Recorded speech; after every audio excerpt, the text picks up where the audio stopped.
தெற்கு ரயில்வேயில் புதிதாக 3 வழித்தடங்களில் கவச் பாதுகாப்பு அமைப்பை அமைக்க உள்ளதாக தெற்கு ரயில்வே அறிவிப்பு வெளியிட்டிருக்குது. சுமார் 548 கிலோமீட்டர் தூரத்திற்கு இதனை மேம்படுத்த இருக்கின்றனர். எந்த வழித்தடங்கள் அது? கோடை காலத்தை முன்னிட்டு ஏராளமான ரயில்களில் கூடுதலாக பெட்டிகள் இணைக்கப்பட்டுள்ளது. நாகர்கோவில் திருவனந்தபுரம் மார்க்கத்தில் செல்லக்கூடிய ரயில் சேவைகளில் மாற்றம் செய்யப்பட்டிருக்கிறது. காரைக்கால் பெங்களூர் ரயிலுக்கு விரைவில் LHB பெட்டி மற்றும் சிறப்பு ரயிலாக மதுரைக்கு ஓடிய ரயில் இப்போது திருப்பதியுடன் நிறுத்தப்பட்டு விட்டது. இன்றைய தினம் இவை அனைத்தையும் பற்றி தான் விரிவாக இந்த வீடியோல பார்க்க போறோம். சேனலுக்கு புதுசா வந்தீங்கன்னா மறக்காம சப்ஸ்கிரைப் பக்கத்துல பெல் ஐகானை போட்டுருங்க. அப்பதான் நம்ம போற ஒவ்வொரு வீடியோட நோட்டிபிகேஷன் உடனுக்குடன் வரும். வாங்க வீடியோக்குள்ள போகலாம். Kavach train collision safety system ரயில்கள் ஒன்றோடு ஒன்று மோதிக்கொள்வதை தடுப்பதற்கான ஒரு பாதுகாப்பு அமைப்பாகும். இது நாடு முழுவதும் பல்வேறு வழித்தடங்களில் தற்போது மேம்படுத்தப்பட்டு வருகிறது. குறிப்பாக அதிக ரயில்கள் செல்லக்கூடிய வழித்தடங்களில் முன்னுரிமை அடிப்படையில் இதனை அமைத்து வருகிறார்கள். அதன் அடிப்படையில் தெற்கு ரயில்வேயில் கூடுதலாக 3 புதிய வழித்தடங்கள் தேர்ந்தெடுக்கப்பட்டிருக்குது. 310 கோடி ரூபாய் மதிப்பீட்டில் 548 கிலோமீட்டர் தூரத்திற்கு இந்த கவச் வெர்ஷன் 4.0 அப்படிங்கிற பாதுகாப்பு அமைப்பை மேம்படுத்த இருக்கிறாங்க.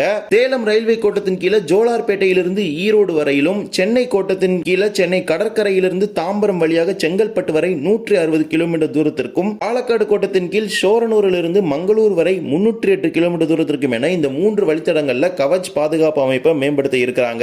இந்த 3 வழித்தடங்களுமே அதிக ரயில் போக்குவரத்தை கையாளக்கூடிய வழித்தடங்கள் ஆகும். ஏற்கனவே தெற்கு ரயில்வே அளவில் 2 வழித்தடங்கள்ல தமிழ்நாட்டில் இதனை மேம்படுத்திட்டு இருக்காங்க. ஒன்று சென்னையிலிருந்து கூடூர் செல்லக்கூடிய வழித்தடம், மற்றொன்று சென்னையிலிருந்து அரக்கோணம் வழியாக ஜோலார்பேட்டை வரக்கூடிய வழித்தடங்கள்ல ஏற்கனவே இந்த கவச் பாதுகாப்பு அமைப்பை அமைப்பதற்கான பணிகள் எல்லாமே நடந்துட்டு இருக்குது.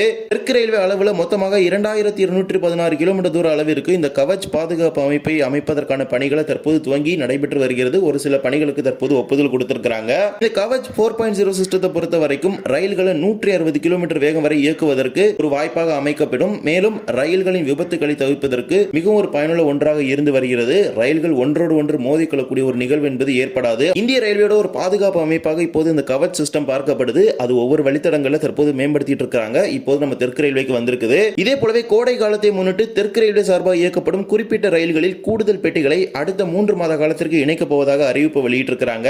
16621 16622 என்று அழைக்கப்படும் மங்களூரு சென்ட்ரல் ராமேஸ்வரம் வாராந்திர ரயிலுக்கு ஏப்ரல் 5ஆம் தேதியிலிருந்து மே 4ஆம் தேதி வரை கூடுதலாக 2 AC 3 tier பெட்டி இணைக்கப்பட இருக்குது. சனிக்கிழமைகள்ல மங்களூரிலிருந்தும் ராமேஸ்வரத்திலிருந்து ஞாயிற்றுக்கிழமைகளிலும் இந்த ரயில் இயக்கப்படுது. இப்போது 20 பெட்டிகளுடன் இயக்கப்படும் நிலையில் கூடுதலாக 2 3 tier பெட்டி இணைக்கப்பட்டு 22 பெட்டிகளுடன் இயக்கப்படும். அதே போல 16053 16054 மற்றும் 16057 16058 சென்னை சென்ட்ரல், திருப்பதி, சப்தகிரி மற்றும் திருப்பதி எக்ஸ்பிரஸ் இந்த 2 ரயில்களிலும் மார்ச் மாதம் 30ஆம் தேதியிலிருந்து ஜூன் 2ஆம் தேதி வரை கூடுதலாக ஒரு சேர் கார் பெட்டி, அதாவது 2S பெட்டி கூடுதலாக இணைப்பதாக அறிவிப்பு வெளியிட்டிருக்கிறாங்க. இதே போலதான் 22649 22650 ஈரோடு சென்னை சென்ட்ரல், ஏற்காடு எக்ஸ்பிரஸ் மற்றும் 12603 12604 Chennai central, Charlapalli super fast express இந்த 2 ரயில்களுமே பெட்டி பகிர்மானத்தில் வரக்கூடிய ரயில்கள். ஈரோட்டிலிருந்து சென்னை சென்ட்ரல் செல்லக்கூடிய ரயிலுக்கு கூடுதலாக ஒரு ஸ்லீப்பர் பெட்டி மார்ச் 29ஆம் தேதியிலிருந்து ஜூன் 1ஆம் தேதி வரை இணைக்கப்பட்டிருக்கும். சென்னை சென்ட்ரலில் இருந்து ஈரோடு செல்லும் ஏற்காடு ரயிலுக்கு ஏப்ரல் 1ஆம் தேதியிலிருந்து ஜூன் 4ஆம் தேதி வரை நடைமுறையில் இருக்கும். அதே போலவே ஹைதராபாத் ரயிலுக்கு சென்னை சென்ட்ரலில் இருந்து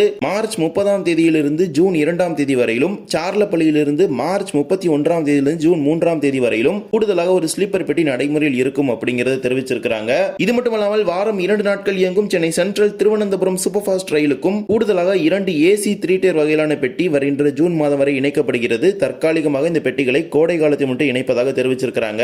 இதே போலவே நாகர்கோவில் டவுன் இரணியல் இடையான இரட்டை ரயில் பாதை பணிகளின் காரணமாக குறிப்பிடப்பட்ட ரயில் சேவைகளின் மாற்றங்கள் இன்று முதல் நடைமுறைக்கு வந்திருக்குது. மதுரையிலிருந்து புனலூர் செல்லக்கூடிய 16729 அப்படிங்கிற இந்த எக்ஸ்பிரஸ் இன்று, அதாவது மார்ச் 28 மற்றும் நாளை மார்ச் 29 ஆகிய 2 நாட்களும் முழுவதும் ரத்து செய்யப்பட்டிருக்குது. அதே போலவே புனலூரிலிருந்து நாளை மார்ச் 29 மற்றும் மார்ச் 30 ஆகிய 2 நாட்களும் புறப்பட வேண்டிய புனலூர் மதுரை எக்ஸ்பிரஸ் ரயில் சேவையும் ரத்து செய்யப்பட்டிருக்குது.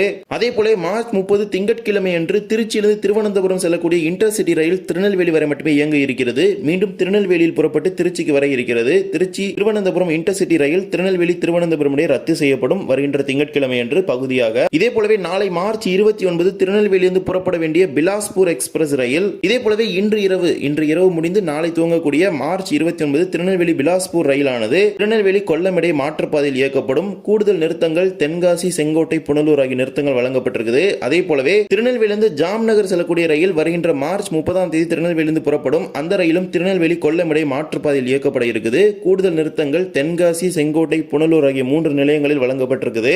இதே போல வருகின்ற மார்ச் 30ஆம் தேதி 12634 என்று அழைக்கப்படும் கன்னியாகுமரி சென்னை சூப்பர் ஃபாஸ்ட் ரயிலானது இடைப்பட்ட வழித்தடத்தில் 1 மணி நேரம் தாமதமாக இயக்கப்படும் அப்படிங்கிறது இதில் குறிப்பிட்டிருக்கிறாங்க. கன்னியாகுமரி புனே கன்னியாகுமரி உள்ளிட்ட ரயில்கள் குறிப்பிடப்பட்ட 3 நாட்களில் திருவனந்தபுரத்துடன் நிறுத்தப்பட இருக்கிறது, கன்னியாகுமரிக்கு வராமல். இதே போலவே தென்மேற்கு ரயில்வே சார்பாக SMVT பெங்களூரிலிருந்து காரைக்காலிற்கு ஒரு முன்பதிவில்லாத எக்ஸ்பிரஸ் ரயில் இயக்கப்பட்டு வருது. சுமார் 500 கிலோமீட்டர் தூரத்திற்கு மேல் இயக்கப்படும் இந்த ரயில் 50க்கும் மேற்பட்ட நிறுத்தங்களில் நின்று வருகிறது. இது ஒரு முன்பதிவில்லாத எக்ஸ்பிரஸ் ரயில், குறிப்பிடப்பட்ட அனைத்து நிலையங்களிலுமே நின்றுதான் செல்கிறது என்று சொல்ல வேண்டும். இதன் வழித்தடத்தில் ஒரு சில நிறுத்தங்களை ஸ்கிப் பண்ணுமே தவிர மற்றபடி அனைத்து நிலையங்களிலுமே நின்று செல்லக்கூடிய ஒரு ரயில் தான் இது. இந்த ரயிலுக்கு விரைவில் LHB பெட்டிகள் வழங்கப்பட இருக்கிறது. ஏனென்றால் ICF பெட்டி தயாரிப்பு தொழிற்சாலைகளை ஒவ்வொரு குறிப்பிடப்பட்ட ரயில்களுக்கு என்று பெட்டிகளை ஒதுக்கீடு செய்வாங்க. அந்த வரிசையில் இந்த ட்ரெயினோட நம்பர் பார்த்தீங்கன்னா மென்ஷன் பண்ணியிருக்காங்க.